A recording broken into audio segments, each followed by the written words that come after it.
Hi മക്കളെ, എന്തൊക്കെയാണ് +1 എക്സാമുകളൊക്കെ നിങ്ങൾ അറ്റൻഡ് ചെയ്തിട്ടുണ്ടാവും. നമ്മുടെ സൈലം നടത്തിയ ഓണം എക്സാം ഉണ്ട്, നിങ്ങളുടെ സ്കൂളുകൾ നടത്തിയ യൂണിറ്റ് ടെസ്റ്റുകളും കാര്യങ്ങളൊക്കെ ഉണ്ട്.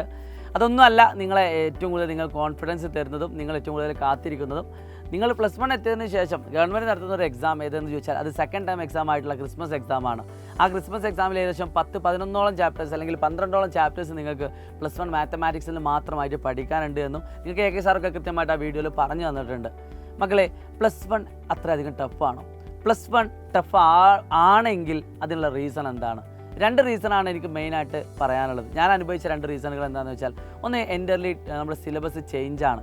10ാം ക്ലാസ് വരെ കണ്ട സിലബസ് അല്ല +1ലേക്ക് വരുന്ന സമയത്തുള്ളത്. 10ാം ക്ലാസ്സിൽ നിങ്ങൾ പഠിച്ച അല്ലെങ്കിൽ 10ാം ക്ലാസ് വരെ നിങ്ങൾ പഠിച്ച ചാപ്റ്റേഴ്സായിട്ട് വലിയൊരു കണക്ഷനൊന്നും ഇല്ലാത്ത ടോപ്പിക്കുകൾ, പുതിയ ടോപ്പിക്കുകളാണ് നിങ്ങൾ +1 എല്ലാ സബ്ജക്റ്റിലും പഠിക്കാനുള്ളത്. രണ്ടാമത്തെ കാര്യം, 10ാം ക്ലാസ് വരെ നിങ്ങൾ ഹാർഡ് വർക്ക് ചെയ്തു, അതായത് രാത്രിയൊക്കെ ഇരുന്ന് പഠിച്ചു, ഇനി +1 എത്തി കുറച്ച് ഉഴപ്പാം എന്ന് കരുതുന്ന ഒരുപാട് ആളുകളുണ്ട്. ഇനി അല്ലെങ്കിൽ ഇപ്പോൾ പഠിക്കേണ്ട, കുറച്ചൊക്കെ കഴിഞ്ഞിട്ട് പഠിക്കാമെന്ന് വിചാരിക്കുന്ന ആളുകളുണ്ട്. ഈ 2 റീസണാണ് മെയിനായിട്ട് നിങ്ങൾക്ക് +1 ടഫാനുള്ള റീസൺ എന്ന് ഞാൻ വിചാരിക്കുന്നു. ഇനി ഇതൊന്നും അല്ല, ഇനിയിപ്പോൾ ഇതൊക്കെ തന്നെയാണെങ്കിൽ പോലും നിങ്ങൾക്ക് എന്താണ് ഇതിൻ്റെ റീസണുകൾ അല്ലെങ്കിൽ കാരണങ്ങൾ എന്ന് നിങ്ങൾ കമൻറ്റ് ചെയ്യാൻ മടിക്കരുത്. പ്രിയപ്പെട്ട മക്കളെ, കോൺസെപ്റ്റ് അറിഞ്ഞ് പഠിച്ചാൽ മാത്രമേ പരീക്ഷ എളുപ്പമാവുള്ളൂ.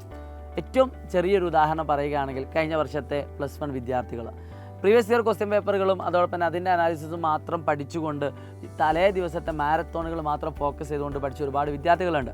അവർക്കൊക്കെ എക്സാം പൊതുവെ ടഫായിരുന്നു, മാത്തമാറ്റിക്സിൻ്റെ എക്സാം.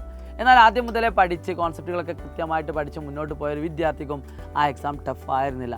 അതിൻ്റെ ഉത്തമ ഉദാഹരണം തന്നെയാണ് സൈലത്തിൻ്റെ 21ഓളം വരുന്ന ഫുൾ മാർക്കുകൾ എന്ന് പറയുന്നത്. സോ ആ ഫുൾ മാർക്കുകൾ കുട്ടികൾ നേടണമെങ്കിൽ ആ കോൺസെപ്റ്റൊക്കെ അത്രയ്ക്കും പഠിച്ച വിദ്യാർത്ഥികൾ തന്നെ ആയിരിക്കും. സോ അതൊക്കെ നമുക്ക് എവിടെ കിട്ടും?